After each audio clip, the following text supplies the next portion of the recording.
we're back. Well, let me turn the volume down. It's loud. Such loud music. Okay. I think we might be okay. Do you want me to play some music in the back? Yeah, why not? Are we on? Yeah, we're. Sweet. Oh, well, nobody can see you, but no, well. we're on. Great. You just tell me when. Now. Yep. Now? Oh, now. 30 seconds ago. Yeah, great. Greetings. We're the Dreadies. This is DreadLore After Hours. So we've just done our stream, and we normally have a little chat that lasts anywhere from 30 minutes to maybe 2 hours, depending. Where we talk about gaming and the campaign and DreadLore, and we throw shade at everybody and do lots of cool stuff. So this is going to be part of the other podcast that we're releasing, and it's all about all of that. So tabletop role-playing games and such. I want to give a special thanks to the Patreon patrons, recurring stars Tim Roberts, narrative NPCs Daniel Holker. If you want to join the Patreon, please do. It's patreon.com/dreadlore, LORE. It really will help us. Ken, is the music going? Is it all lowercase letters that we're using? Currently, yeah, the music that is happening now, it looks like it is all lowercase letters. Yeah, so music is by all lowercase letters and potentially Mr. Interrupt. Yeah, we played some misterinterrupt stuff earlier as well. So, I mean, I kind of switch back and forth. It's really impossible to say. I mean, That's all good. See moves and moods and... Might as well throw down. Please like and subscribe our stuff. It helps a lot. So, and if you're on Twitch, then follow and all that good stuff. And, participate. Ember, what's up? We're on! Indeed. Thank you for sticking it out and chilling out with us. If you're lurking in the chat, if you would, at least say hi. That helps us in our little Twitch bullshit stuff. Also, we have channel points now. I think you get them from just being on the chat. Ember, how many channel points do you have? Because you've been on quite a bit. I'm sure you got a bunch stored up. But yeah, if you want to use those, then use them. I'm slowly building out stuff to actually do with them. One's like, hey, change your posture, drink some water, cheers. And you can also give the players pips and narrative points. Would you guys like to tell them what is a pip? What is a narrative point? This is a DreadLore mechanic. Does anyone know? A pip is the past. Like, we can change a detail about the past to make the future happen in a way that we want it. Like, I don't know if this is relevant, but like if Nord said, oh yeah, and I'm gonna use a pip, and maybe I'm wearing my Kevlar vest. Yep. If there's some debate about it, maybe. That's exactly what it's for. I would have put that on previously, and a narrative point is something that's happening right now. I kind of want it to work in my, go with my storyline that I'm creating for this character, and so I would spend a narrative point to adjust the story, so it'll turn out kind of the way I'm thinking about it. Yep, it is. So someone has asked before, what's the difference between a narrative point and bidding a trait? And the difference is the scope of it. So bidding a trait is, these are your resources that you just do to play your character. Excuse me. Narrative points, anyone can bid a narrative point to have something happen. And so it doesn't have to necessarily do with your character. So a trait is what you do. But a narrative point could be like, hey, is that door unlocked? Can we just say it's unlocked? Boom, it's unlocked. So you could say, oh, well, could we say that key does work for the boat? I'm going to spend a narrative point to make that happen. That would work. That specific situation is just those keys. I was actually telling Ember on the chat, those keys were actually for something else. But it made sense, seeing where the game was, for you to be able to use them for the boat. Oh, what was that other key for? Well, you don't know. Try to get you to slip up. I know, but I haven't been drinking, Uh. so I'm not just telling you. Yeah, what'd you guys feel about the game tonight? I enjoyed the game. I'm pretty new to role-playing games. I played in high school, and for the longest time I thought the best way to role-play is to become the character in real life. And so I, did that, and then came back to role-playing again, just because I realized that real life, I'm not going to have conversations with ghosts or superpowers or run across 1.5 mile long bridges doing the robot. I'm just not going to do that. So Right. I think it opens up, a little creativity. And I think that role-playing is a great way to help with, your brain. If your brain is Brain. if you're feeling funky, or if you're just kind of like I've got a lot going on with my life and my world, and this is great, like taking a step away from that nonsense. This is just I a agree with you jump off. 100%. Yeah, a jump off from that. And then the third thing is, you wrote the book, and I think Oh, right. I probably wouldn't be playing a D&D game. I think it's amazing to play with the author. I mean, I appreciate doesn't that. happen. that doesn't happen every day. And I, as a writer, I also understand that you don't remember every line of dialogue, but you know intent of what you're Right. trying to say and do. Right. And yeah, I would jump in a second to play a D&D game with somebody who wrote one of those books, but It's the interesting access you to would that. say that. Ember was actually telling me a story. She has a lot of gaming in her past, which, Ember, if you want to post anything on the chat to let them know. But it's just interesting you would mention D&D and playing with the author. Yeah, I think that would be an awesome thing to have done. Drizzle, what do you think about the game and all that good stuff? Tonight's game was good. Yeah, it's okay. What I liked to, well, I was trying to think of stuff in the, like that happened in it. Yeah, I'm gonna have to write the summary. My last summary was stellar, though. Yeah, it was. It was a fun game tonight. I was a little worried at some points that Simon's skepticism may be causing some problems. No, I love it. I love it. I thought it was funny when I started to rationalize to everyone, and Nord's like, "Yep, that makes sense. I guess." No, I love it. It is definitely a style of play that not everybody's down with. I think everyone in this group is, but I think PvP, so player versus player. Mm-hmm. Not that is PvP, but I think it is. Conflict is what makes a story interesting. That is not to say try to hijack a game or just needlessly cause conflict. Yeah.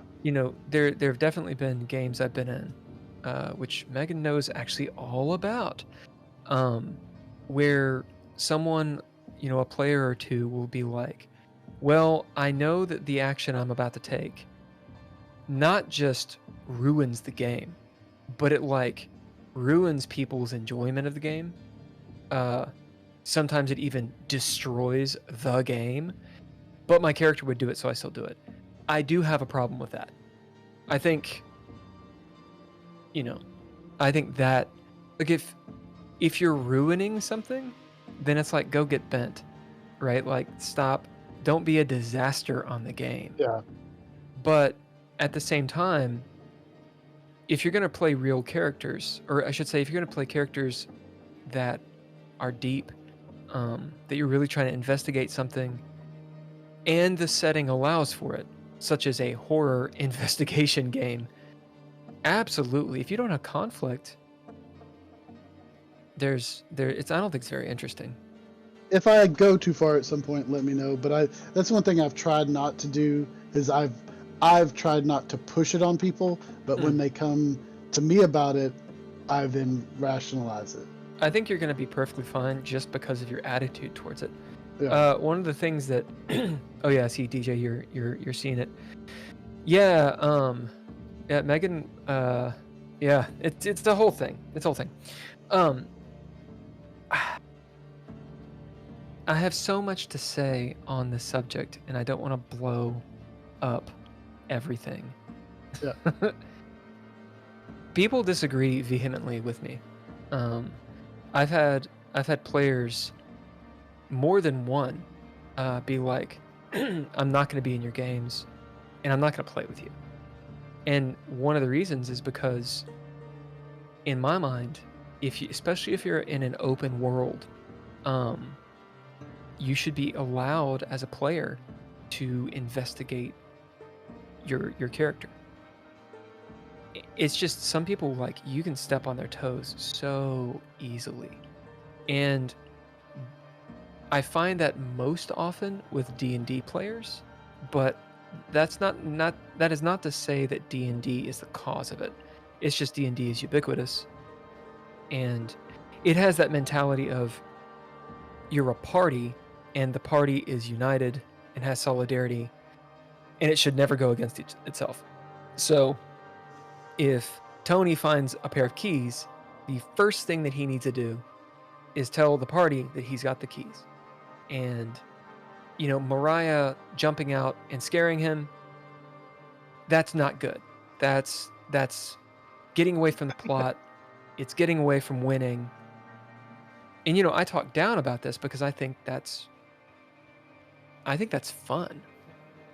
Some people don't. Some people want to play, I don't say this with derision, but they want to play a video game where you start, you get from plot to plot, and they get really bored if they're not the limelight and they're not winning and you're not doing stuff to win.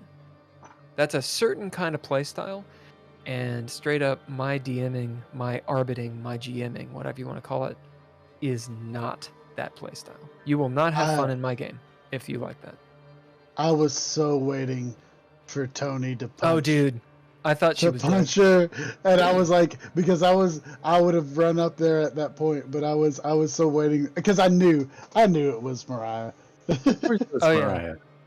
Oh yeah. Yeah. No, it was so obvious, but I tried to do it. That's the thing, when you're over the board, it's easier to build atmosphere. That's one thing that's difficult about remote. It's hard to scare you guys or creep you out. Because, especially like, Ken, he's doing like 1,000 things. It's hard to be in the moment. There's the corgi going around and everything. But I think my expectations for this game being remote have changed. And I think that I give you guys more credit for being able to put yourself in, the mindset, rather than it being on me to put you in the mindset. I really do. I try to act a little scared, like, I don't know if I don't helps. think my acting it helps, but it's like, I try to at least put my mind in that. Nord would be like super scared. The acting absolutely gives energy and helps. That's one of the reasons I called you out a little bit when you're like, oh, Nord like yells, oh no, the deep, the deep. And I was like, no. You got it's got. I want to hear it. Whatever it is, I got to hear it. If you're performing and you see there's just no audience, you're like, oh. I can't believe you made me open up and read that. I wanted to do a pre-record on that so bad because I knew that I was gonna stutter on every other word. It's fine. That is mine. It just takes practice. I stutter over the fucking well, intro every time. I've been practicing since the late 90s, so Slowing down, I think, is important because I yeah, realize. no, you're right.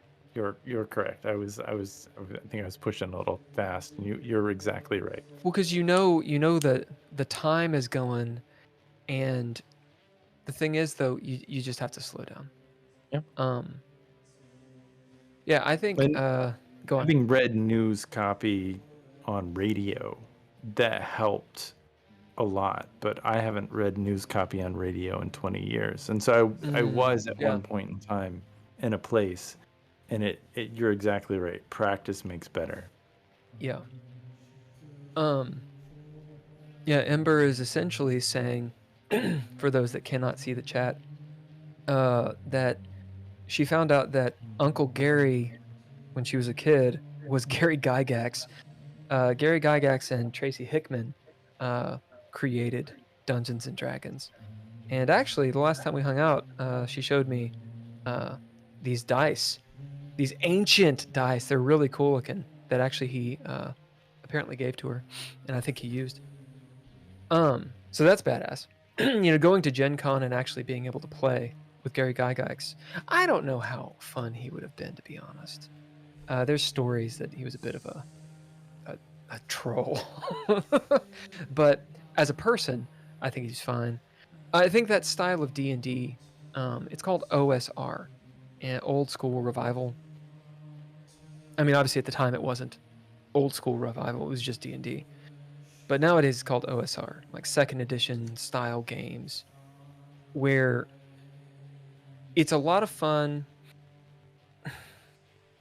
assuming you're going into the situation with that mindset. And this is diametrically opposed to what I just said about the style of games that I run. I don't really run OSR games. OSR games, you go to the dungeon, you get loot, you come back to the town. There's no role play in the town. You just get your shit, buy whatever it is, and you go back to the dungeon. Because in old school D&D, this is something that I found out. I believe I was watching Professor Dungeon Master. I think. Anyway, it may have been someone else. Every coin of gold you got was an XP. So the reward system of the mechanics of the game was go to the dungeon, get gold, because that's your XP, so you can level up. And that's how the system worked. And in Drizzle, in our game, the previous campaign, we adopted a lot of those OSR type things. Well, but we'd been playing for 3 years and we're just getting a shit ton of stuff. I mean, I have had so many magical items I didn't even use. Oh yeah. Well, you were carrying the Eye of Vecna for the entire game. Yeah, I did use it though. Yeah, you did. You stuck it in your head and everything. I've never seen someone do it. I tried to watch that game and it was so complicated and you guys were so in it. I was just like, it was beyond. Like you have a degree of entrance to that is. Well, and that's the thing. Not for the novice. That's the thing that Critical Role does so well is, granted, you'll be lost if you watch them at all, because you have no idea what's going on. But they're interesting to watch. And Matt Mercer, the DM, He's great. His story, it's obvious that he's a DM that writes a lot, and the bounds of the story are like, I think the characters can do whatever they want, but there are rules that they really have to follow, and I'm a lot more lax. Like, yeah, especially in the Richmond Fae. What's that?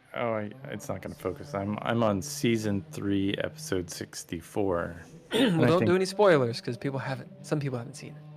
Yeah, no, I don't even remember what's going on because I'm playing in this game that requires me to like create thousands of images. I think there are maybe 600 images for this game at this point. Like, you created a character on the fly that Leah talked to, and I was like, I think I have that, and I Yeah, pulled them Emma. up. It was Emma, right? Yeah. Emma, whatever the last. Emma Yeah, and I kind of Jorgensen. Yeah. yeah. So I like that character is now in there. Oh yeah. Well, not only Um, that, but Will, you didn't see it, but while Nord was talking to the demon, the picture's eyes were glowing. Good job, Nord. Oh, that's awesome. Yeah, so you'll have to go back and watch it. Yeah, I'll But have to go back and watch that. That's badass. he had the statue up there, and the eyes were glowing. Oh, that's cool as shit. What? I can How'd do you it do right that? now if you want. Yeah, why not? All right. Yeah, I it's have to find it. it's so cool to have someone who's actually dealing with the tech. One of the things Ken told me while we were running the D&D game was I was just doing too much. And that's going back to Critical Role. That's something that from the very get-go, Matt Mercer can focus on being a DM. Right? Like he's being the DM. He's the storyteller. And he doesn't, they're not having to deal with all the tech and all the crap, and it's a whole job. Anyway, yeah. OSR, everybody has a big old boner for it right now. I get it. OSR. OSR, old school revival or old school renaissance. It's a style of tabletop role-playing game. Is what I was talking about before. Basically, before 3rd edition of D&D, you had OSR. And there really isn't any story. So for example, one of the... Oh, it's like a dungeon crawl. Yeah, dungeon crawls. And dungeon crawls are really fun. Nowadays, I think it's one aspect of role-playing. When you get an... Ember mentioned White Wolf and like Vampire and Werewolf and all these wild games. Hunter, which this game is based a lot off of Hunter. Or I should say, the Red Writ, the story is based a lot off of Hunter. Where your hunter's going and dealing with monsters. White Wolf is not an OSR game. At least I would argue that it's not. It's much more about everyone cooperatively telling a story. When I say cooperative, I don't mean the characters are cooperating. I mean the players are cooperating to tell a story. In fact, those games are very antagonistic. Vampires Ember, you tell me how PvP is Vampire, Anyway, I'm ranting. I'm sorry. It's a big old game rant. So yeah, where do you think this game is going? The Red Writ. And are there any DreadLore mechanics that you haven't figured out or you're confused on? Sure. I think we're all going to be driven insane. I think we're just going to be ripped apart like by one failure, one like little tiny failure at a time. Like the reality is going to shift on us like so subtly that eventually we'll be walking down the streets. I mean, and this is why like I've read a couple of H.P. Lovecraft books and I'm like, this is where I wanted to go, where we just kind of devolve into these mindless and maybe Nord is probably read a little bit too much H.P. Lovecraft and Aleister Crowley and is just like and he's got his little PJs on and they're like little Cthulhu's on him and he's ready to... What about you, Drizzle? I don't know so much the story itself, but I see this like this story would be Simon's turning point. Yeah, So, that's awesome. So like this story is, because I don't want to get into too many spoilers, but like this story would be the story that turns Simon into a hunter. Right. And if that makes sense. Yeah, absolutely. And that kind of dynamic character is, just in storytelling. Megan mentioned, you guys can read the chat. Just in storytelling, you've got dynamic characters, right? So characters that change over the course of a story. which are always interesting because they're dynamic. But you can also play static characters. Yeah. Again, a lot of people that like dungeon crawls, they like static characters. They like to build their backgrounds. They like to say, I'm the rogue that does this, and I do that. And they hammer that all the way home, and it never changes throughout the game. That's fine. Static characters are fine. But if you're going to tell a story, right? This is one of the ambiguities of tabletop role-playing games. What kind of game are you actually playing with the system? If you're going to tell a compelling story, it better have either characters that change, or meaning they're dynamic, or placing those characters in a point where they have to deal, where they have to question their character. And the story is dynamic enough in their life. So maybe Simon doubles down and is a skeptic by the end of this. Like, he will not budge. Maybe this causes him to do that. Or maybe it goes the other way. But the point is, this story is a seminal moment in that character's life where he has to deal. And that's why he's in the story. That's why it's interesting. That's why Star Wars starts the way Star Wars starts, right? You don't start on episode 1 when everything's boring. Yeah, Yep, everything. or is 2 terrible. or 3. Or 2. Yeah, you don't start there because it's not interesting. We already know, you already know all that shit. Yeah. I mean, you know what matters, I should say. Yeah. Yeah, one of the things I kind of love about Nord, and we haven't gotten really into it yet, but he's at a crossroads. I mean, I don't condone drug use. That's not how you really find creativity. And it's just like, I think that they allow him to stay in his moment or his zen, and he's using these powers, but they're not really powers. I think he's at a moment in time where he could just step off and become oblivious. And I came from a generation where, like, my whole generation, they just stepped off. I mean, a lot of my friends, I met who did a lot of ecstasy and a lot of drugs. Yeah. Years and years later, they're just like, they're shaking. A lot of friends have died, and it's been an epidemic. And it's just Ecstasy really, especially all those candy kids, man.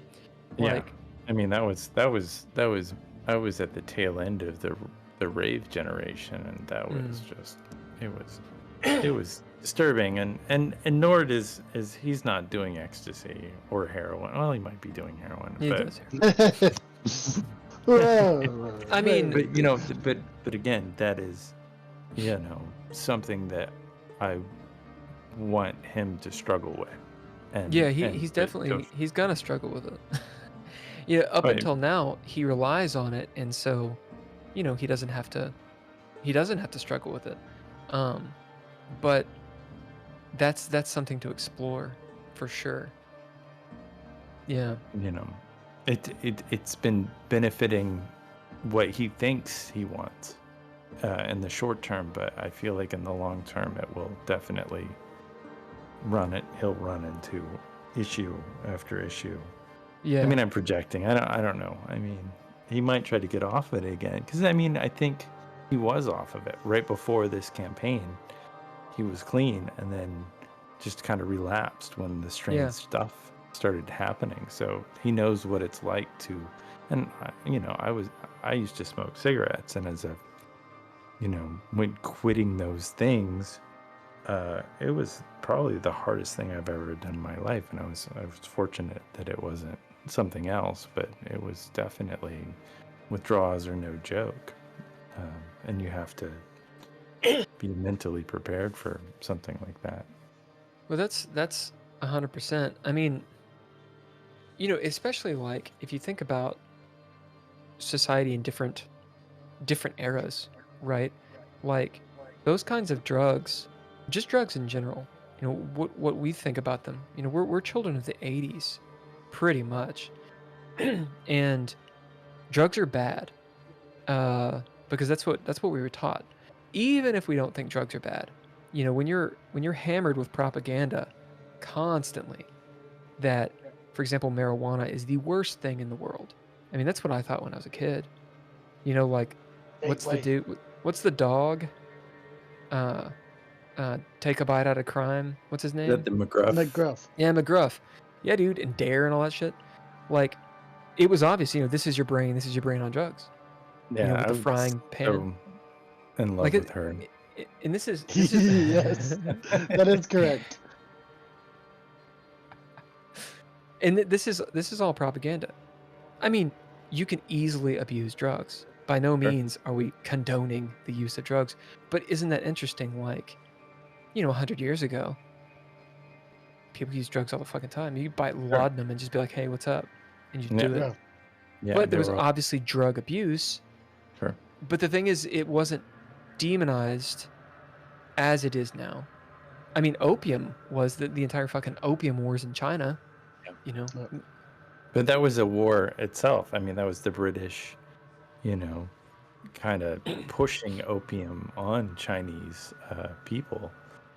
yeah. I mean, there's more that goes on there, but you're right. Opium was the only thing that China would buy from foreigners. And so when they realized they could sell opium, and then it also was really addictive, that is what the commerce was. That was precipitated by the Chinese government, as in at the time, the emperor, technically the empress dowager. This idea that China was called the silver sink because one, they wouldn't do business in gold, which is what everyone used in Europe. They demanded it in silver, which means they always got an upper hand on the economics, right? Like money changing. And then they wouldn't buy anything. They would only sell. So I'm not trying to demonize Imperial China, but they were cocksuckers. Like, that's why they went to war several times. And later Chinese writers were saying, you know, during that time before the empire actually fell, they were like, why don't we just legalize opium? We can tax it, we can regulate it, we make money off of it, and everything's cool. Like, a lot of shit went down. It's more complicated, I think, is what I'm trying Well, to I say. mean, like, you know, if you, there was somewhere in the Northwest, a city somewhere where they decriminalized a lot of different drugs, and there's definitely a crime rate that is associated with that as well. Sure, I mean, sure. there's you can go so far, and you know, there's no it finding that happy medium. I don't even know if that happy medium is a thing, but it's just a You get into a whole, should you regulate what? Sure. I mean, like, and, you know, we get into it like politics that I don't even really understand, to be completely honest. I mean, there's all sorts of sorts of. But And bring this back, that's not what our show is about. right, bringing this back to gaming, this is an issue that, you know, you abstract reality when you game, right? You're rolling dice, you're bidding traits, you're telling stories, and you're dealing with you're exploring certain ideas. In my opinion, you're actually just playing yourself or aspects of yourself, but it gives you an outlet to really dig in and explore what is that? Like, what is that moment? And there's research about, you know, gaming as therapy. Not to say that the Red Writ is therapy, but it can be. It can be therapeutic, Sure. you know? Go back to Melilel's death. God. Lord. Well, you should tell a little bit about Melilel's death. I don't know who that is. Indeed. So you didn't It know? was in the last game. Melilel was a character that I looked like she was just an older lady character, and she was a wizard, and she died. And at the time she died in the game, it was about the time that my aunt had actually passed. And so we ended up I ended up resurrecting her. My character did, and like it was a really heavy emotional scene because of the stuff that was going on in my life at the time. And so like it was, I mean, and that's why when Will tried to make her romantically interested in me, I was like, no, you've correlated that now with my hand. I can't do that. That But was wrong. this is not step aunt stuff. Let's go. I definitely hope that Nord, like, I wanted to pursue that Nord is a little bit of a misogynist and a little bit of a womanizer, and You nailed it. just, but I also didn't want to be cruel or rude or I didn't want to push bounds No, and it's a be fine line, harassing and I think either. that you're walking it beautifully, because that takes trust amongst players. Sure. And the fact is so long as the players trust each other, you can do a lot of stuff, because it's not coming from, it's like telling a joke. It's not coming from a dark place or something squirrely or using a character to mask intentions. You're not doing that. And so, we wouldn't be playing a horror game if we didn't trust each other. I think But you're solid there. oh, thanks. I mean, You should ask I, Andrea, but I'm pretty sure you're solid. yeah, no, I mean, I see. I don't. I'm kind of the new element in this group, and so like it is kind of I'm stepping into, uh, a game. I don't want to say that it is a continuance of the last game. It's not. This is a completely different game, but I'm stepping into gaming with several people that have been together and gaming and trusting each other, and that is intimidating a little bit. And so like Absolutely. how do I step in there and not shake up the system, but be my own character and add my own dynamic, and finding that comfy safe space, not be safe, because I am not a safe person. I'm safe in the sense that, like, in my everyday life, it's like my friends call me OSHA, but I love pushing a little bit, safety, and I don't think we even pushed a little bit, but it was like Tony and Simon are so asexual. Like, I think it's important, sexuality is, and I'm in a very happily committed relationship for 8 years, and so it is kind of a fantasy to play in that world, because it brings me into a different way of thinking, because that is not the way I think in day-to-day life or reality, so it kind of opens that. Maybe Drizzle, what that's do you too think? deep. No, I think that's perfect. Drizzle, what do you think? I think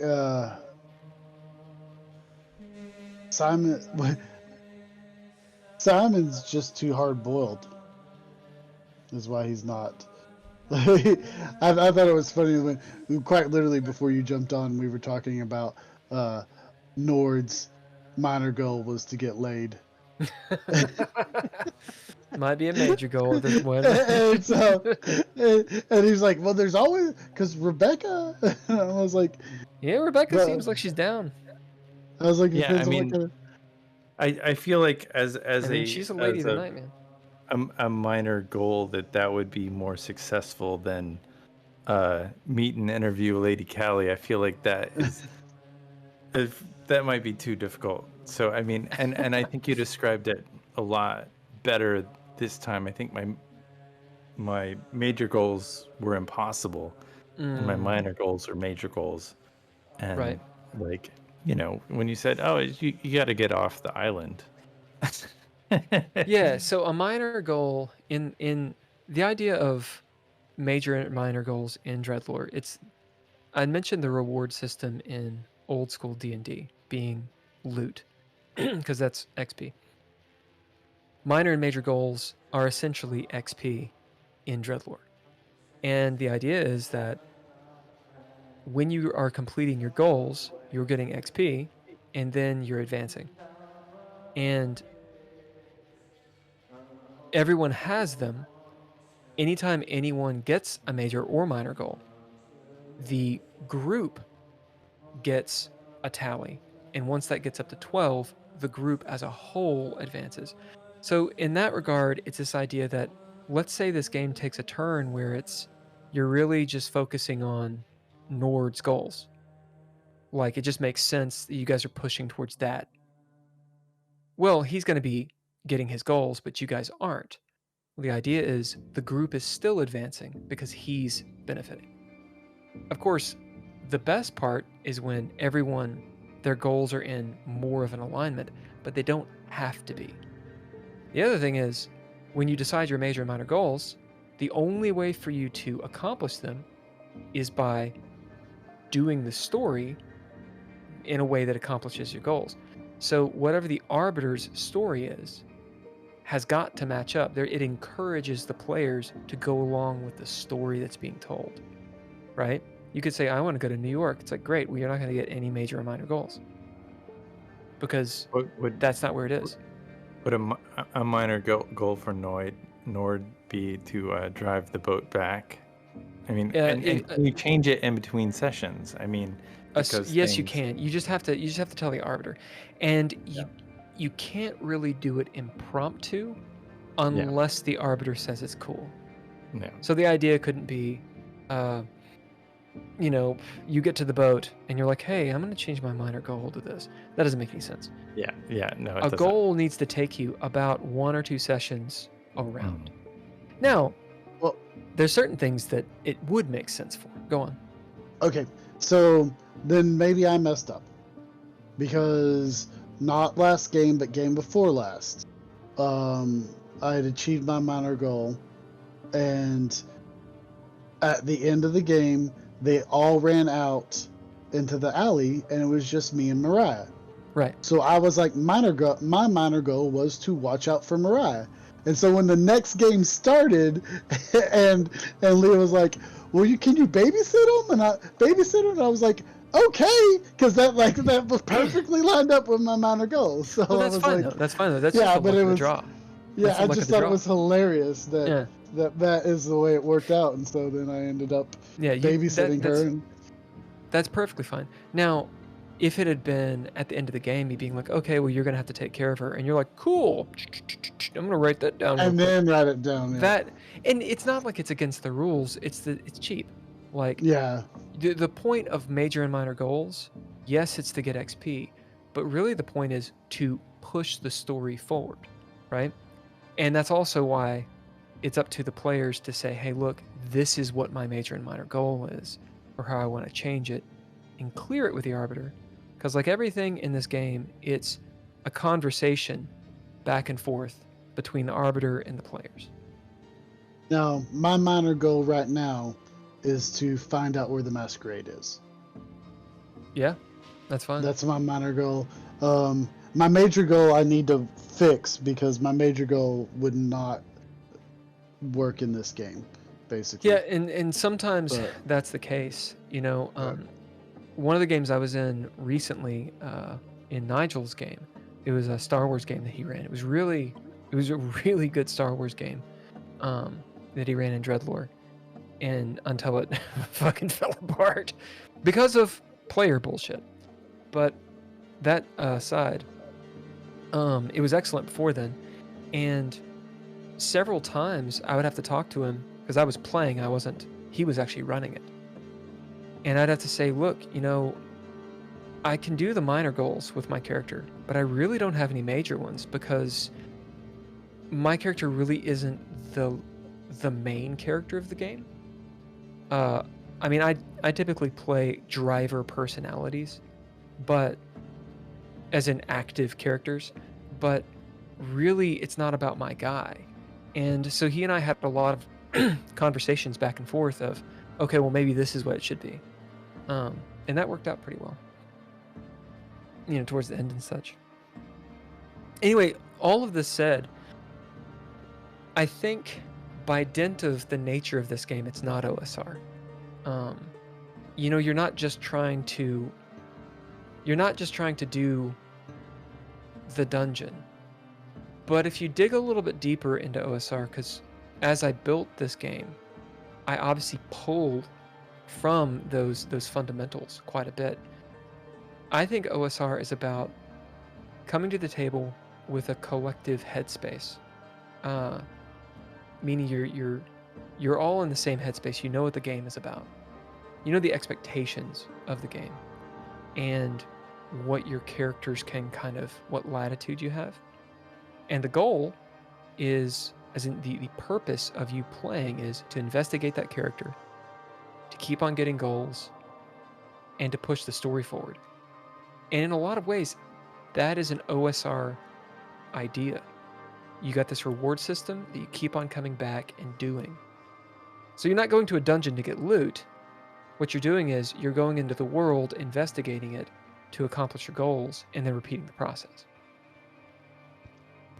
And if you want to just do a dungeon crawl these days, you can just buy one of those little D&D board games that is literally just, kill a dragon, and it's got discovery board pieces, and you kind of work your way through, and things happen every turn, and it's like it doesn't have any plot. It's just fighting, Well, and that's another thing. There's two aspects here. Plot is one idea, and the other is I feel like a lot of gamers nowadays are myopic, very short-sighted in their scope of what gaming is, what can happen at the table. Like, if you look at any meme on Instagram about D&D, it's kind of all the same. Like, the D&D movie, for example, was awesome. I really liked the D&D movie. I actually saw it with you. It was great. Yeah. I enjoyed it in all the ways. It was fucking hilarious. I thought, again, a contentious statement. A lot of people didn't like it. I thought it was great. That said, one of the reasons that I think it's great is because it played on all of the tropes of D&D. And it did it really well. But D&D in and of itself is kind of a trope.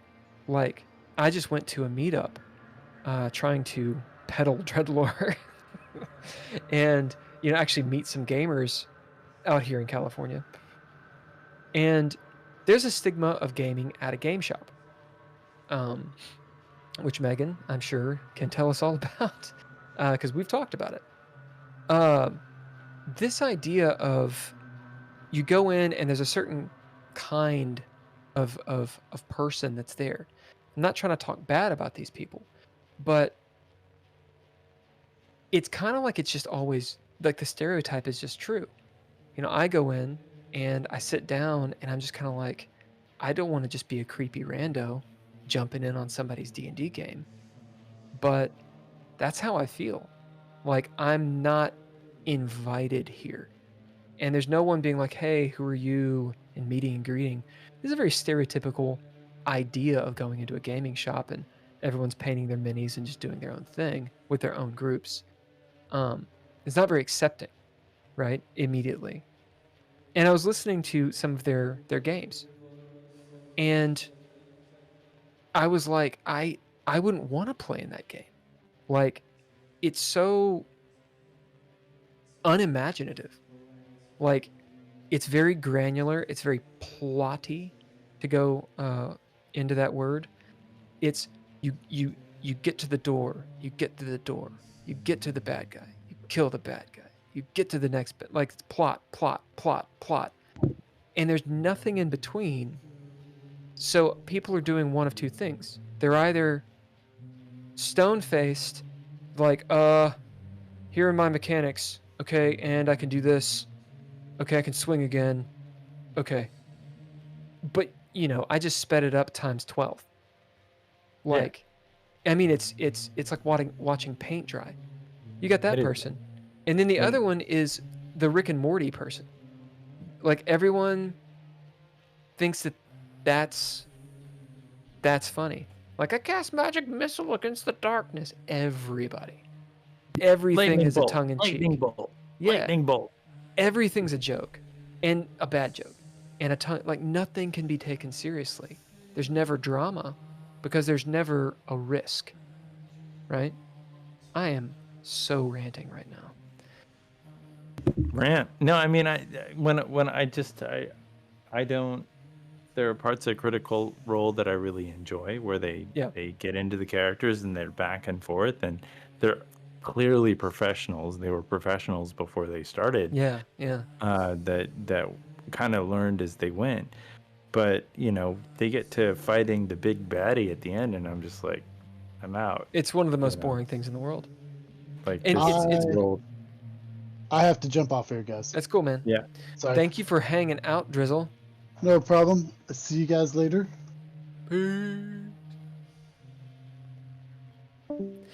Yeah, man. That's the thing about certain systems. The moment I was actually explaining this a couple of days ago, someone was like, "Why did you create a system? Like, why didn't you just play D&D?" And I was like, "Well," and this is a non-gamer, so the general idea was this: you can have some incredibly epic, awesome stories using Dungeons and Dragons, and I've been in those games where people are literally crying, because of how dramatic it is. But the thing is, you're rarely using the system to do that. I could run a game that is compelling using Monopoly's rules. Like, and this is a conversation several of Ember and my friends have had. Some of the best games that we've ever had are, hey, let's just make up a system tonight. We make up a system with bullshit rules and have an awesome game. And I think part of that is because the D&D system is not the dramatic element of D&D. I think Critical Role would be spectacular if they switched to DreadLore. I know that's arrogant as fuck to say, but I mean it. No, you know what would be spectacular? If they played like a one shot. That would blow you up. I mean, we've talked about that quite a bit. It's like everybody's trying to, I'm sure. My deal is I get being a diehard. Yeah. I get being a diehard D20 person, but the D20 system is good for certain styles of games. It is very good for knock down the door. Watch me as I light my sword on fire in my face and I cut down the beholder and oh god, now there's some drama. That's a stereotypical D&D game, and it's great for D20. Yeah, but it's only D20 for a little bit, because I think all the damage, when they give damage, is all the different other dice, and the base mechanic. So when it's I love, and I don't know if you've ever taken the time, the Battle of the Seven Dice people, like they they do a Call of Cthulhu. Ooh. And they're out of Canada, and the guy, he's got all these different voices, and he kind of runs it, and sets a setting that is fun, and I think their die play is very minimal, and I'm not sure how much dice are involved in Call of Cthulhu, because I've never actually played it. It's just D100s. There is a D20 version, but nobody talks about it. Yeah, I don't know, but it's like they do a lot of what you kind of do. They said that I can't remember the guy's name. The DM for that, he sets a really beautiful world, and I think the reason why you talk so much in this, you're busy world building, but it's so much fun to be in that world and to think of that world as a player character. I can see where us as PCs in this system will be able to take the narrative as soon as we're more comfortable with being in that control in time. Like I literally felt a little bit bad, and I know that I'm doing a bunch of stuff simultaneously, that I had a bunch of narrative points and I just got a trait out of it, you know, because it's like I feel like I should be using that stuff for my advantage, you know. Well, and that's the thing. There's players always bank stuff. They always hoard. Not always, but a lot of players hoard. And you know, it's what I was telling Drizzle about this game, about DreadLore, is your resources. The most important resource you have are your traits. You are supposed to use them. Now, he sits there and he's like, "Oh, right, but I'm running out. I don't want to drop my traits. You know, I don't want to bid them because I don't want to run out." Because your character is mechanically weaker at that point, right? You are relegated to using breath, which you only have a few points. You're relegating to rolling at a negative, basically. The thing is, what that makes Drizzle do is really now think, what does my character want to accomplish? How can I accomplish it without needing to bid? That may seem counterintuitive, but it's not, because that's playing the game. See, bidding traits is absolutely the point, but you don't have to bid for everything.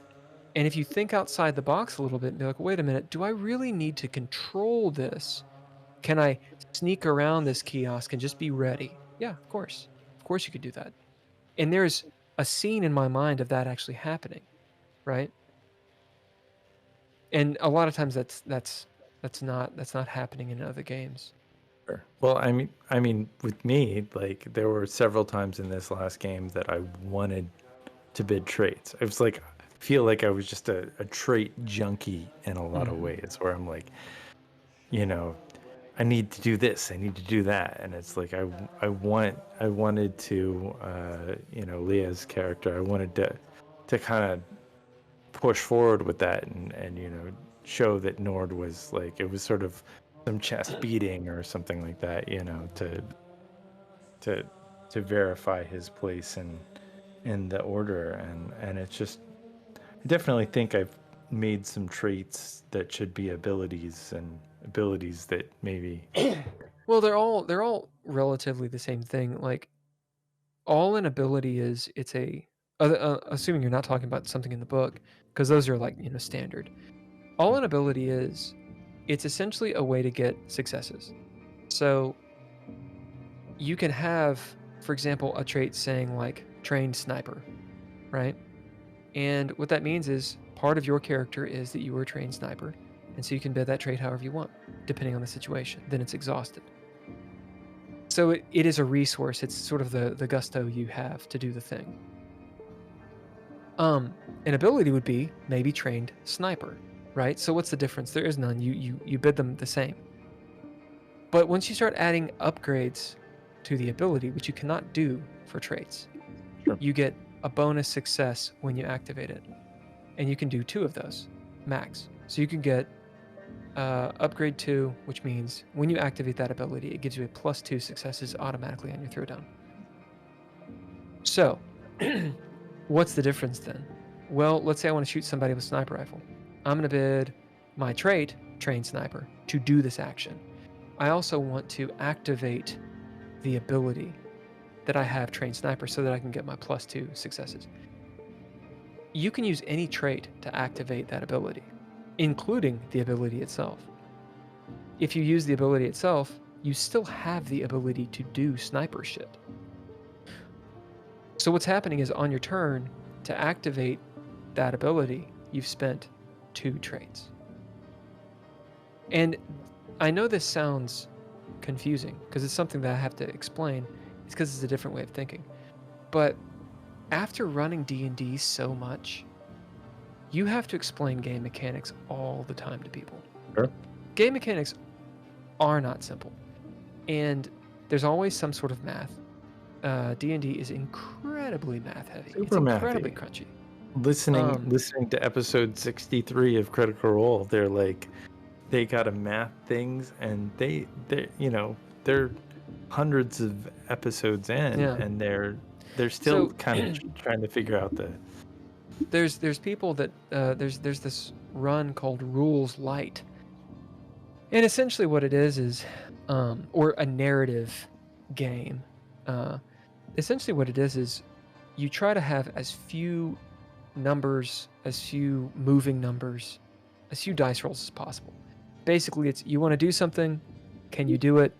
You roll the die, it gives you a number, you're good. Or your strength is 5, my strength is 3, you always win because yours is 5 is minus 3. It's those kinds of games, and so it takes the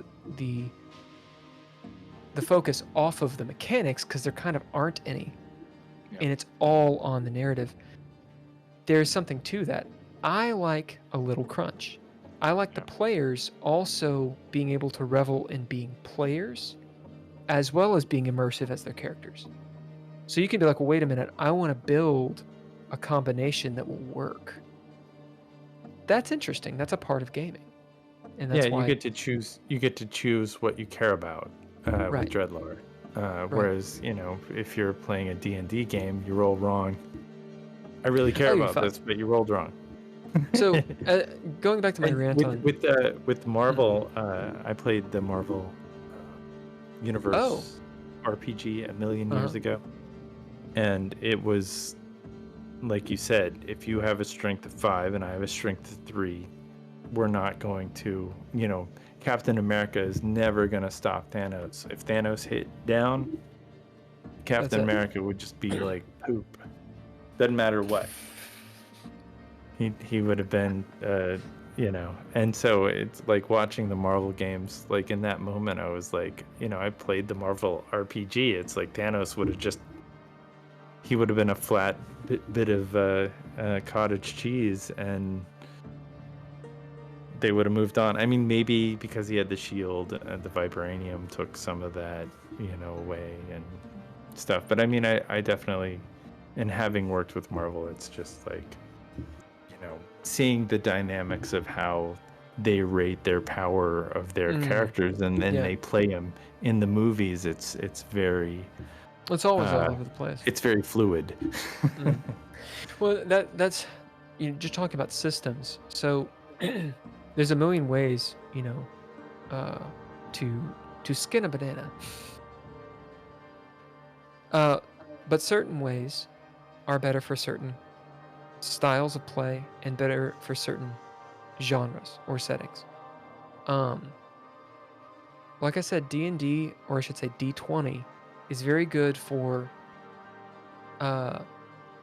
gamist styles of play, meaning your goal is to go down there to get the prize to win. The goal in D&D is to win. It doesn't have to be. You could be like, no, we're going to use the system that's built as strategy, literally around a grid, to win, but we're going to use it for something else, like a horror game, like Ravenloft. You can absolutely do that. What's going to happen, though, in my opinion, is you're going to be constantly navigating, trying to, like an asteroid field, trying to go around obstacles, which the obstacles are the system. Because if you go to the big baddie in Ravenloft, basically Count Dracula, and it's this massive scene that has nothing to do with the mechanics of D&D. None of it. Right? I'm not talking about his bonuses. I mean the scene that's actually played that people care about. And they're like, cool, roll initiative. All right, it's my turn. I've got this. I boom, boom, boom, and you use the system. It's no longer dramatic. The only drama is, do you roll a 1? Oh wait, I've got a point. Do you roll a 1? That's what the game's about. That's the system. And there's no drama in the system. It's not baked in. You go to a system like Call of Cthulhu, where they made a D20 version, and it's awful. It's so bad. People wonder why. They're like, what the hell? I mean, it's just the players, No, it's not just the players. It's the system. D20 is not good for this kind of style.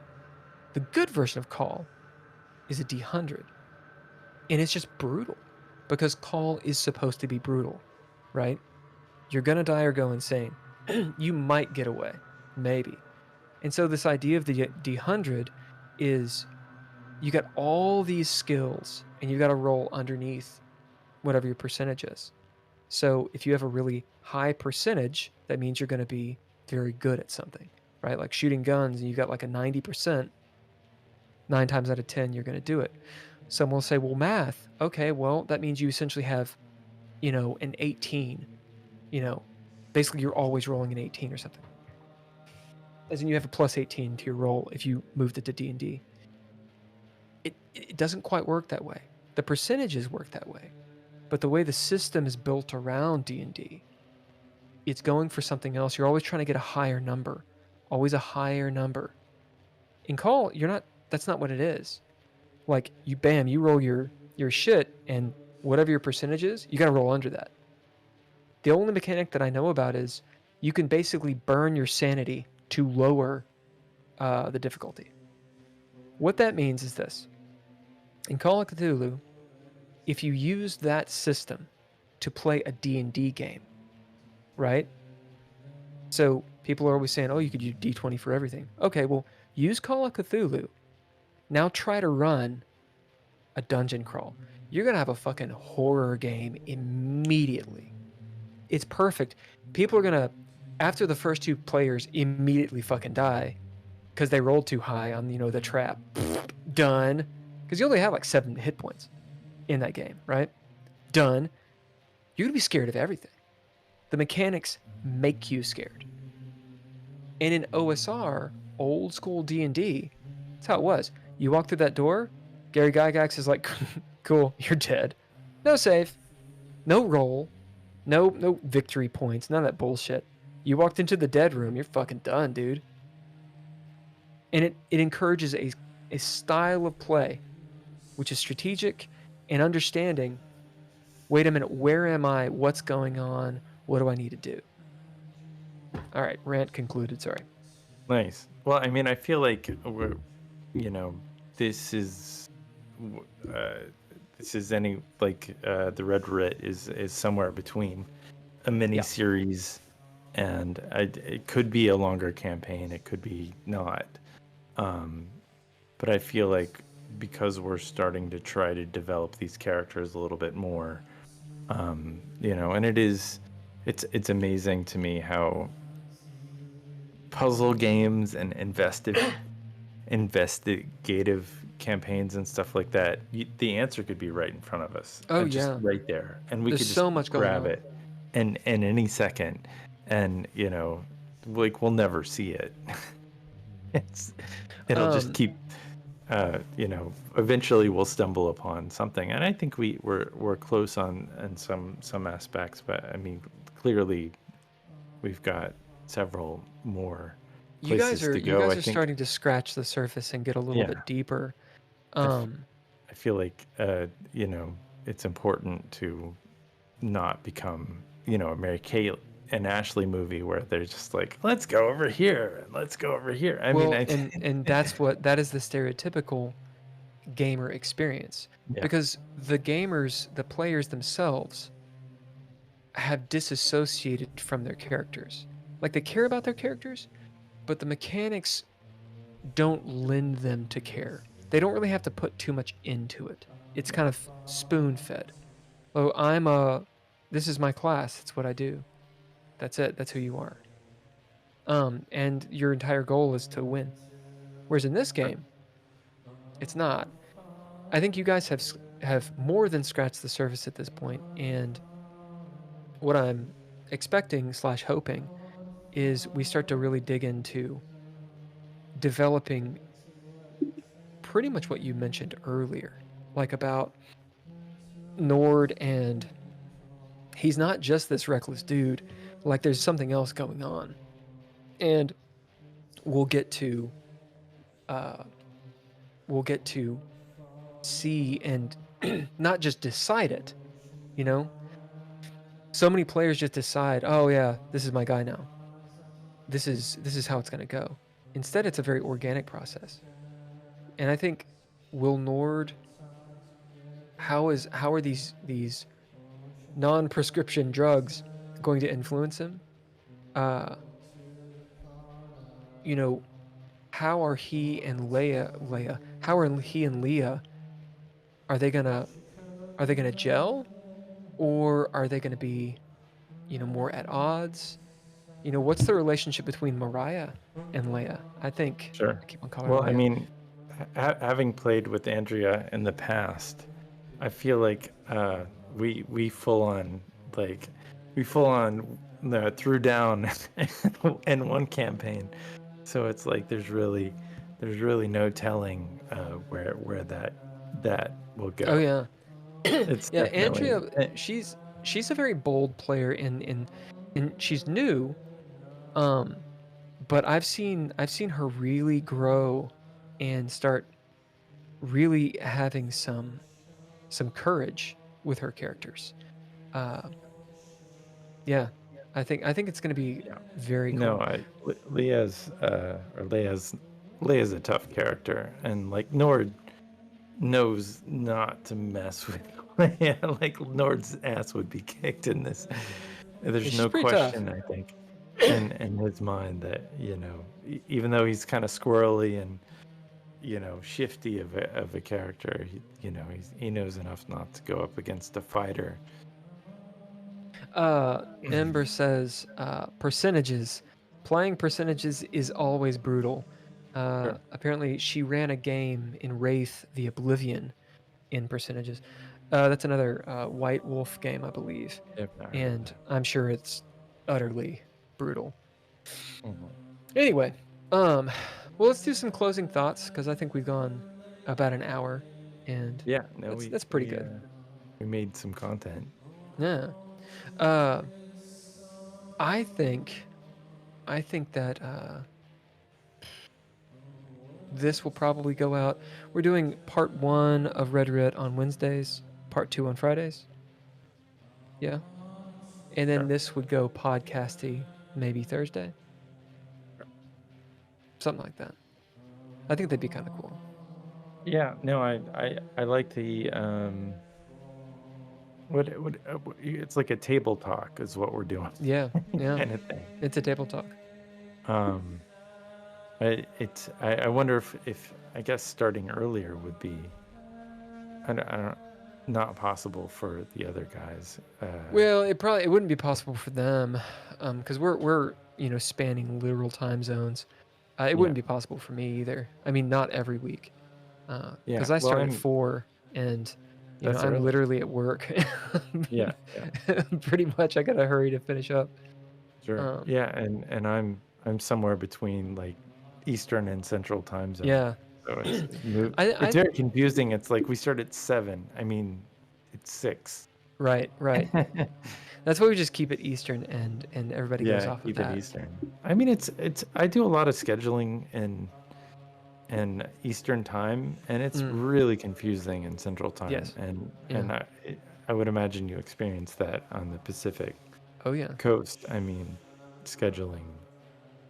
Well, I say if we live stream Mondays, Writ 7 to around 10:30, which is we went longer tonight, just to get that last scene in, because I wanted you guys to have like a good starter for next, But anyway, 7 to about 10:30, and then do this for about an hour, 45 to an hour or something. I think that's pretty good, and then we can release. Do you think the part 1 and 2 for Writ? I mean, I think that's pretty necessary. I like part 1 and 2. I think that's a like good idea. two parts to it. It Yeah. splits it up. I mean, I think most people aren't, listening to the podcast. They're not. Right. Nobody's. I mean, I don't listen to anything for 3 hours. Right. Unless I'm sleeping. Right. I do it. I do it when I work. Yeah. No, and I'm the same way. If I got a lot of like computer Right. stuff that doesn't require me listening to people talking at each other, it's Especially when you like have some smooth voices. yeah, the podcast is really it helps you get through some really like working on a website Oh yeah, man. It's I'm just about like to do that. Jesus. copy paste copy, and I always feel like maybe I should have taken more stabs at automation. Automation is a bitch. It's a whole conversation about like Python and then getting into AI now. Yeah, I mean, I think it's important to dick around with, for sure. sure. And I need to use it for. I'm thinking about doing some kind of e-commerce site for the DreadLore website to be able to do T-shirts and handbags and whatever the fuck.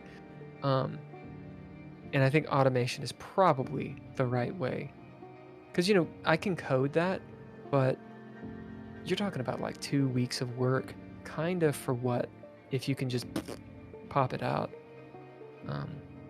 Anyway, back to the podcast. I think we live stream Monday from 7 to about 10:30. Then we do after hours until 11:30, 12. Release the podcast part 1 Wednesday, podcast part 2 Friday. And then we release after hours on Thursday. What are your thoughts? Sounds great. I mean, for those files, you gotta worship the algorithm, whatever that is. I think algorithms like metadata and yeah. Well, maybe even doing something on Saturday too. But if you put the MP3s and such on like a whatever we're gonna use, then I can also post them. Like you don't have to necessarily do it. Or if you put them all up and then we just, because I think you scheduled them. Yeah, they're scheduled. Well, you can schedule ahead of time and not even think about it. Because if that's just done, I think that any delay that we have is because we want to write a summary of some kind. I'll be doing the summaries on Monday nights or Tuesday, and so I'll just get them done.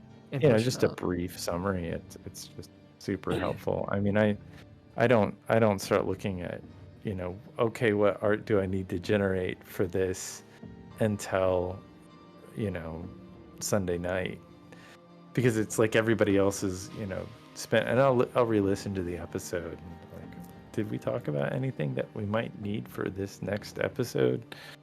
Because I feel like it's neat the way, and I love it. My favorite is when you start describing something and like it's entirely the opposite of what I have up on the screen. It's like, oh, I think he's talking about this. Nope. Shit. Ember said, you guys gonna do YouTube shorts? All right, so this is something I've been messing with, and the answer is yes. So we've been doing clips of the stream, and the thing is the clips are usually too long for social media, but the idea is I download those clips, so I clip them out, I download them, and then my goal is to make these little bites that can be 20 to 30 seconds, maybe a minute, that I can put onto Instagram and YouTube Shorts. The thing is, so I finished 2. I finished 1 right before this game, and it's funny and all that stuff, but the deal is it takes like 45 minutes to do. And I'm like, there's got to be, like, people are not churning these things out every day and spending hours doing it. There's no way. I think people are doing it on their phone. One of my roommates was saying that there's, for video auditions that she does, she used to do Premiere, which is what I do. And she was like, oh yeah, I don't do that at all anymore. I don't do any of that anymore. I use this this app on my phone, just done. So I need to find whatever app it is to chunk these things out in to clip them out, because somebody's using that. I thought somebody was taking clips off of Twitch.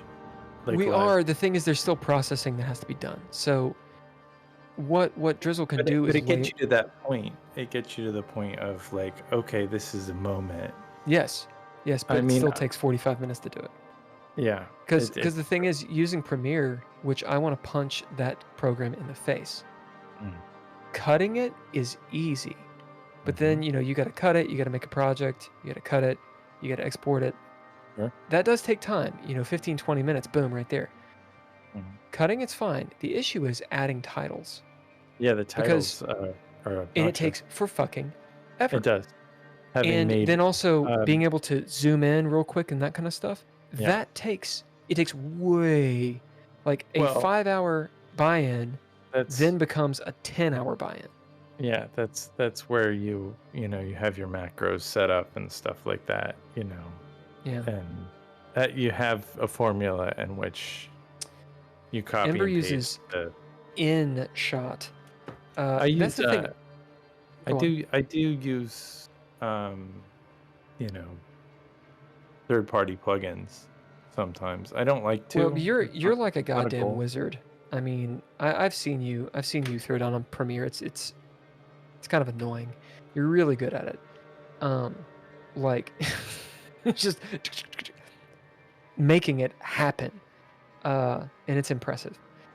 Well, I'm not that you sit good. in front of Christopher Yost or Craig Yost or whatever his name is, and he's like, "Can you make the mouth do something different?" And you're like, "Okay," and you can't make him. Craig Yost, I don't know, the CEO of Marvel, whatever his name is. They expect that shit right now. Well, but you got it going on. My deal is these very famous social media people are not doing that. There's no way. Some of them maybe, but the ones that are Well, they have a producing team. They all have a content, team. Or that's their whole life. they have 10,000 Well- followers. That's what they do. That's that is their daily. I don't mind doing it so long as it's actually supporting. Mega, I don't know. Anyway, I'm gonna look for an app that does it. InShot. Ember's talking about InShot. And yes, we should sit down, Ember. We need to talk about how I can do to teach me to do the Instagrams. So I have these two, and I'm gonna throw them up and put them on YouTube Shorts, and I need a process because it's taking way too long right now. Sure. Yeah, it takes it. I mean, if it takes you an hour to do, It's too long. It's too long. it is too long. I mean, if you fed me, like, and I'm already kind of, I feel like I'm not giving you more work, dude. I'm not giving you more work.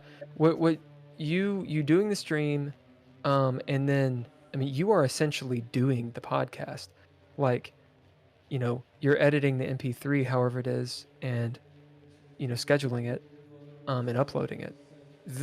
You're good. That's it. I'm gonna do the summary. I'm gonna take care of the social media and all that crap. So you just deal with what you're doing, and I'm not going to put any more on your plate. If we start getting money, okay, we can start talking, but I'm not giving you more to do. Speaking of, we did get a payout. It's like, Yeah, right. it's not very much money. It's what a half an hour's worth of work. Right. A quarter. It's Maybe. like a tenth of an hour's worth. Right. Well, and the Right. thing for me too is I'm thinking, okay, well, the 95% of this, or 90% I should say, is probably the 2 years of Richmond Fay. Yeah. So do I split it? I mean, granted, most of Richmond Fay is here, but there's at least one person in Richmond Fay that I don't have much to do with anymore. Sure. There's another person that isn't in this Are you game. gonna send him $10, $5, $7.50, It would seriously be like, let me see, $6 and 7. It would be around $5 and change. yeah, $5. I mean, I feel like And I'm like, the campaign is the campaign that's happening. I mean, I don't expect money until you're making that an hour. right. So Well, and that's just it. So I Or- need to yeah. figure what that is. And that's also a conversation, especially since it gets ahead of itself really fast. yeah, no, I mean the point is that to me that goes into the one place that we are vastly missing it. We create the content, we do all this stuff. You put the money into marketing. Right. You That just- is a good point. 100% Maybe- of that money Maybe goes just into taking it, throwing it in. So goes for into- Drizzle, and Andrea and their microphone situation. Honestly, man, they sounded pretty good tonight. They did. And I've learned that I think that it is the reverb, feedback, compression, articulation artifacts that we've been experiencing for the last 3 or 4 episodes. Hopefully, will get fixed with the headphones that I was wearing. Yeah. Oh, I see. Yeah. But we don't hear it on the live stream. Right. It's not heard by us here and now. Anybody watching it live doesn't hear it, I don't think. It is in my little device for some reason. Right. So it's on your end is the idea. Yeah, I think it's the stream. But I tested it out twice this week, and those artifacts weren't there, and I was wearing headphones, and hopefully we'll get that worked out. I mean, I also in the podcast I found an effect that pulled most of that artifact out. So the post it's better, it'll be better either way. But I don't want to do a screen capture of the live and then add an extra step. So the point is to do it, fuck it and do it live, and that's it, and not have to process some extra stuff. Well, I'll have the summary done tomorrow, and if you can upload the MP3s, and then I'm gonna get to this week. I'm gonna figure out a way of getting those shorts and those clips for Instagram. The goal would be to just have one thing a day. We have plenty of content to do it. Sure. I think it's just getting that done. And I have some goals. Like I want us to get up to 10 subscribers on Twitch and 100, which is not many, but 100 on YouTube. Sure. I've been sitting at 97 on my YouTube channel for, I don't know, maybe 10 years. It's a plateau. It really is. Like there's no point in doing this stuff if you're not doing it the right way, right? Sure. Yeah. Well, no, there is. You have to, no matter what you do, because what we're doing right now is for us. We're doing it for fun. Yeah. We're creating this content anyway. It would be nice to be more involved and stuff like that, but it really is a minimal amount of effort that we are doing to fulfill their stupid fucking algorithm that they want us to like subscribe and like clickbait and like all of this other madness. And I don't know, I feel like infrastructure is infrastructure, mileage is mileage, and I think it's cool just to do a cool thing, to just do a freaking cool thing. And I've been, making content that way for a long time, and I don't know what goes viral or why it goes viral. You just do it because you love to do it. And my idea is, if you get an audience, I mean, like, I play guitar, and so do you. You make music, right? And your music's really fucking good, by the way. It's been in my goddamn head for like a week. Oh, God damn it. All lowercase letters of the win. Anyway, but I play in my room and hang out, but you also want to perform, man. Like you want an audience because you want to share what you're doing, and it gives you energy. You want to get the message out, and if you can do something with it, this is why people have told me that I got a backhanded compliment the other day. Someone was like, "Oh yeah, you're gonna do fine in LA," and I was like, "Did you just call me LA? Like, did you say I'm an LA person?" They're like, "Yeah, you're gonna do fine." I was like, "You mean because I'm talking about like making something of a project? That's not LA. That's just wanting to produce something. Like, I want to create something and show it to people and have the feedback and benefit from it. That's what I want to do." Yeah. I do want to interject. They probably do. don't know what they're talking about because the people There's who an do ad. fine in LA do what? Go on. Oh, I was just gonna say my experience, my friends and people that I've known that have done the best in Los Angeles are really people that, walk through the system. They just kind of, they're in it for the paycheck and they just go, they don't have like they start at the bottom and work their way up very slowly, and they're not doing other things on the side.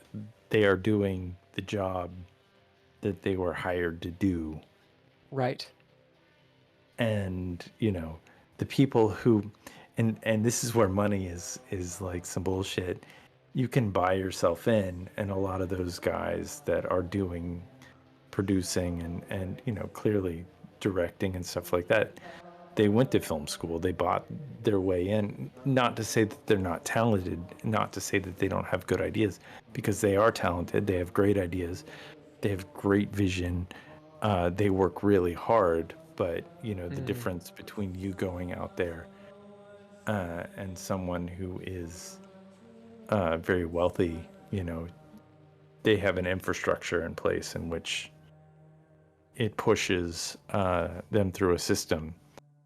Even us right now, like if either one of us had $1 million to our name, we could get this podcast seen Right. by people. Just if we did it exactly the way we're doing it now, because we would pay to get the word out there. So I mean, it's Yeah. just Well, you could pay a streamer to wear a DreadLore shirt, or to be like, hey, look, the stream's about DreadLore. I reviewed it. Although I've actually reached out to a couple different streamers that stream video games, or not video games, tabletop role-playing games.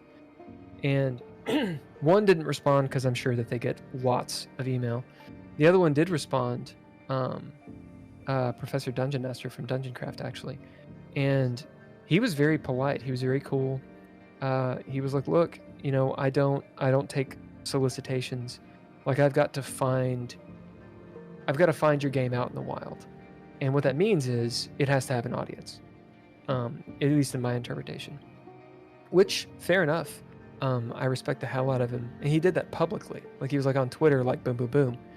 Which, him responding to my tweet on Twitter actually in of its own way is him kind of reviewing my game. Sure. Like, because people see what he does. So, like, that doesn't fail on me, right? That's actually very gracious, because he's not getting paid to do that, But you're right. Megan had some good advice, which was your advice, which is, hey, just throw it back into the stream. Yeah. All right. Well, we've gone 20 minutes longer than I expected, but whatever. Every time we talk for a long We talk time. forever. We talk forever. Yeah, I'm fine with it. I have a lot of fun. I would like to finish up that movie we did one day. I mean, it's just kind of sitting there. Nocturne. Yeah. Yeah, we need to finish that. What else needs to be done? God damn it! You pulled me back in. What else needs to be done on Nocturne? A short film directed by Mr. Ken Cravens, and I'm in it. Don't know how good I am. You're amazing. No, I feel amazing. like we just, Am I amazing? I feel like you're you, and See, that's not acting. That's not acting, Ken. Yeah, I think it's fine. No, it's you are working through emotions, and you're working through something that I think is something we all have. You had a personal experience where you wanted something more out of it, and things didn't fall into the way that your expectations were sort of slammed and things went awry. And it's just like, how do you process that when You're like, everything was kind of supposed to be this way, and it's not, and it sucks, and welcome to LA. Well, You probably experience that like what, every day? I mean, No, but I'm not not gonna- emotionally to that level. No. yeah, So this is the thing about that. So I wrote Nocturne. The thing about it is, if you didn't know where, see, you dig into stories, which is good, but you've done it on the Red Writ as well. You need to, because you're behind the scenes. But also, I noticed, you're cunning. You dig a little bit and try to get what is the actual basis of this. And I'm pretty careful with the Red Writ to not tell you, because I don't want you to know. I want you to figure it out for yourself and make it. For Nocturne, though, had I not told you that it's pretty verbatim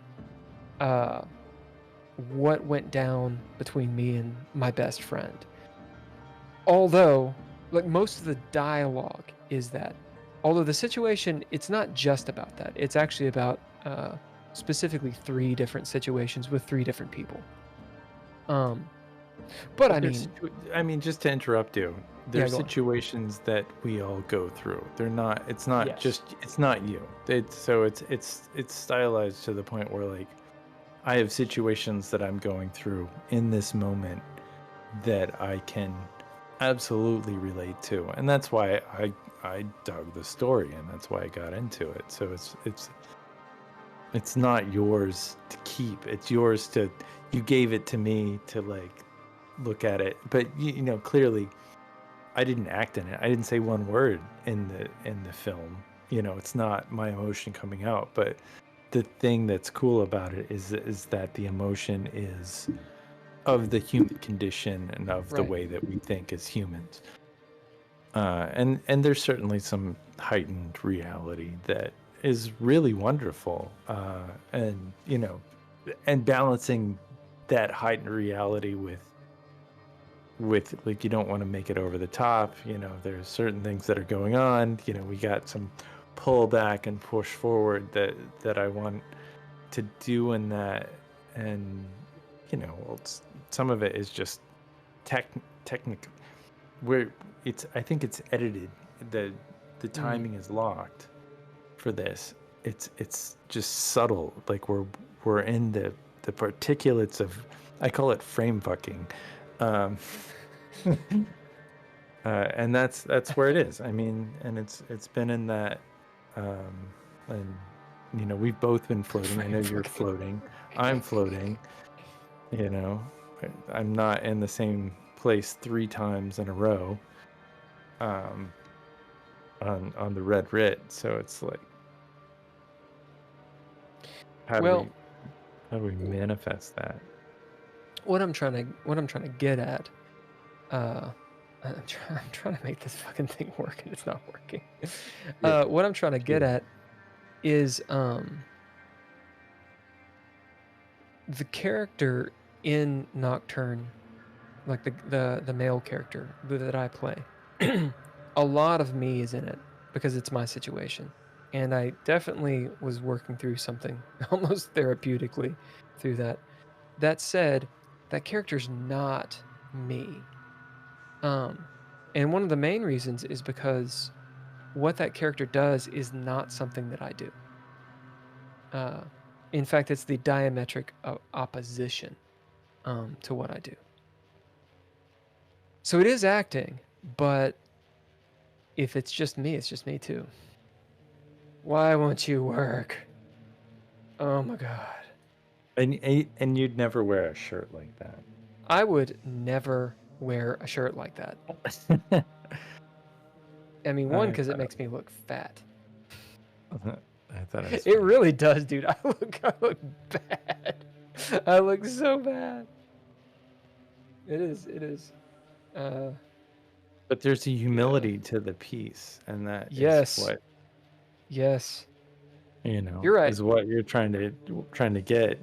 It's like the humility of an asshole. I mean, I don't know. I mean, It's not, but that character, I think it's interesting. I'm really excited to do something with that, and to submit it to some festivals. I want to be very judicious as to what festivals it's being sure. sent to. I think it's Um, important to be that way because I have so many things in festivals right now that are just like it's brutal. The festival circuit is brutal, and it's like nothing's getting in. I feel like why? well, yeah, I mean, exactly. I mean, is Uh, it because that I don't have $500,000 to put into a film? And I think that's part of it. I mean, and also the people like I've been in festivals where the people that win the awards, it's so incestuous. Not to say that their films Right. aren't good, but it's just definitely like they know each other. Yeah. No, you're absolutely right, and it's that situation of, let me see.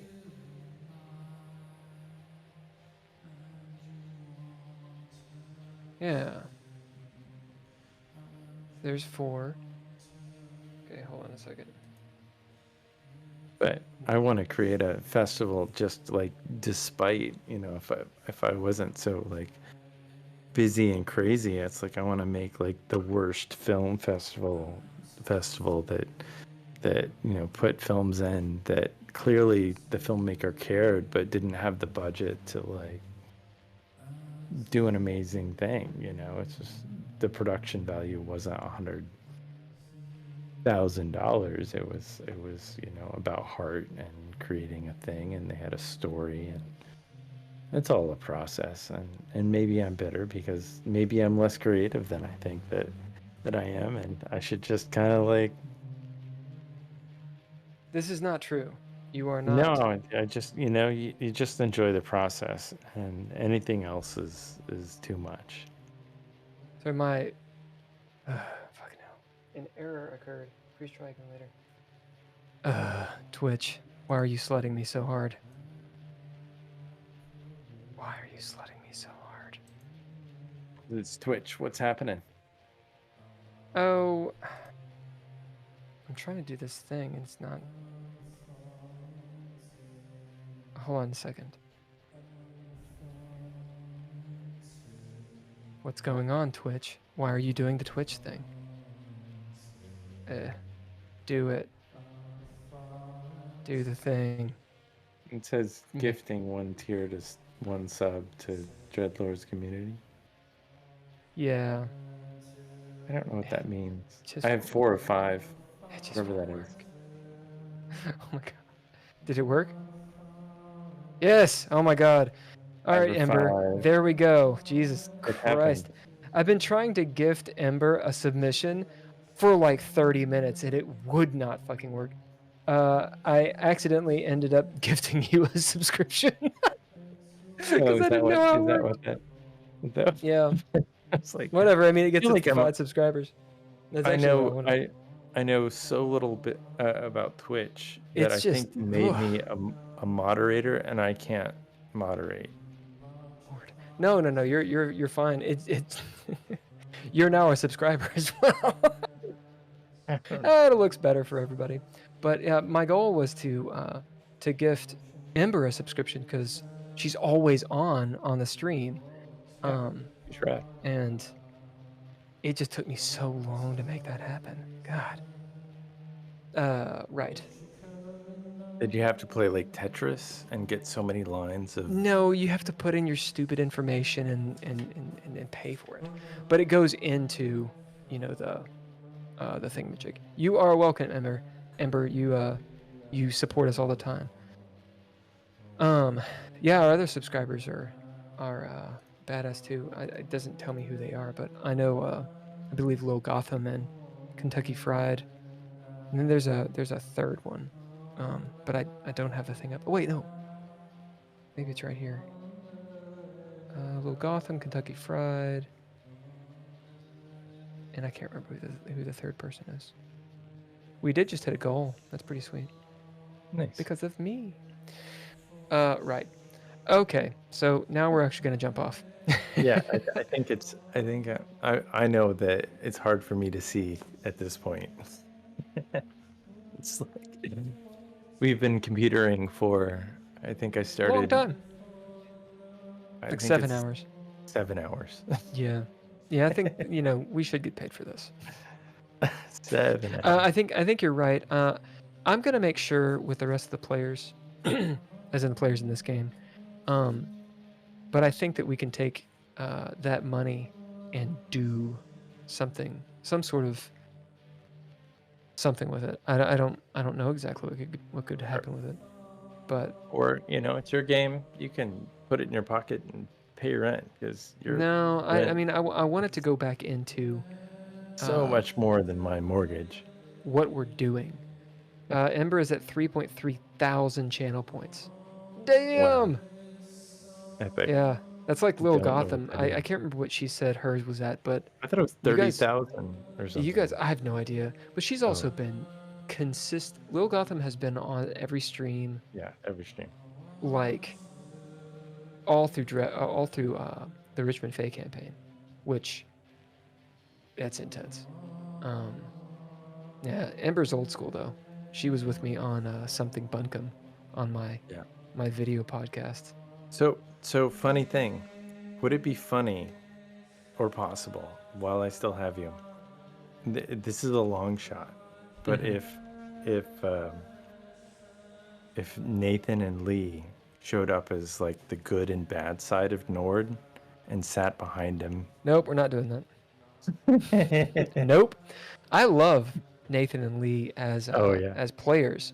I have arbited for them I think Them they want to both. do a one shot. several times. That would be fine, but no, the stereotypical crazy character, no, that's ball sack feet. Okay. To do a quote from my former associate, who anyway, yeah, there was a It game. takes responsibility away for sure. It's all bad. It's all bad. No, I get It's it. not- I get it. Yeah. I mean, Well, just and one, it's brainstorm. okay. It's okay. I'm glad you brought it up. Yeah. The thing about that, the thing about that is this: when you have guest players, like you really have to vet them because they don't have to respect the game, and it's almost, the situation is almost working against them. So for example, if I were to say, oh, this is the last session, tell me you're not going to go for broke. Of course you go for broke. You spend all your resources, you go for broke. Who gives a shit? It's the last game. That's an issue because your character doesn't know it's the last game. And you kind of ruin things by doing that. There has to be a buy-in, and for a one-shot, a guest star, man, they can screw things up. Anything they do, they don't have to deal with the consequences. And everyone else gets to. Like, you all have to, in my punk ass, I've got to clean up whatever mess happened. No, we put too much into it. I'd be okay with when we do a one-shot with, maybe with DJ Archangel, or Archangel, because he's one of the Kickstarter guys who actually literally bought a game, or a session, I should say. That might be interesting, because I think Nathan and Lee, they've been playing DreadLore. They've actually have a few games under their belt. Yeah, and a couple of different scenarios, space. Yeah. And then I'm not going to say D&D, but certainly like classic D&D setting, DreadLore. One issue with them, they have to be on different computers. Yeah. They got to be on different computers. Yeah, they've got to dial in. Yeah, They we can't don't do couples. And Yeah. I'm not trying to diss couples, but I just don't deal with it. You got to be responsible for your own thing, and you got to be your own character. Period. That's I gotta think be it. I think Ember is ready to be in a one shot. Fuck yeah, Ember is. But you know, when Ember rolls in, you're dealing with the OG. She's been gaming for like her entire life. No, I mean Uh, I feel like what Kevin Bacon, if I played it in a game with her, I would be like one step away from like a different. I mean, No, it's a good idea. We should throw down. Yeah, since she was 7 years old, we should throw down a one shot. We'll have to decide what it is. I think DJ Archangel. I'll ask him what he wants, because there's something fun in playing with a bunch of like veteran players and being a total new to the game. There's also something that's where you want to play with people around more on your level. So I'll see what he wants to do. Regardless, I've been wanting to have a one shot that we throw down on. I think we should do Into Space, so it's the near future. You know, Starship Troopers, Aliens, The Expanse style. And I know you know this, Ken, but I'm telling them. no, I think The setting materials are free. They're on Google Docs, and a link is in our link tree. So Ember, if you want to check it out, the setting material is actually it's open for people to check out. As is the I believe the character creation is on there too, so you can make a character creation quick start right there. All of that's on the dreadlore.com website. It's also on our link tree, so check that out. I think that's probably what our one shot will be. You guys can port over some characters.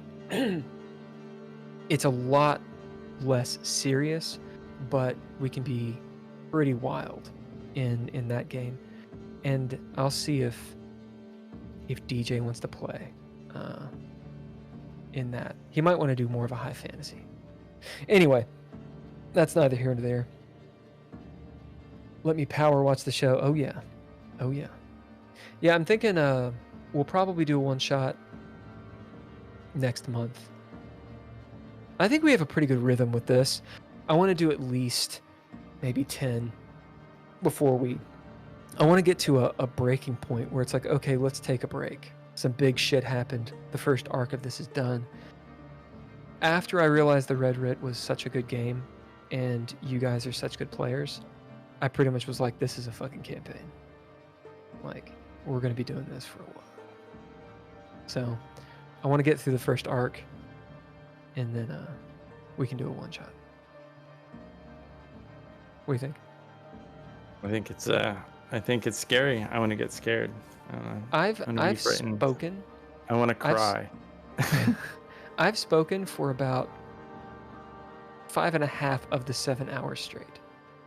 I bet you have a sore throat. I have a sore throat, and I think I've spoken maybe a tenth of what you've said. And I could keep going. I could be like, do you want to see some of the space images? No, I don't. I really don't. Yeah, we're gonna jump off now.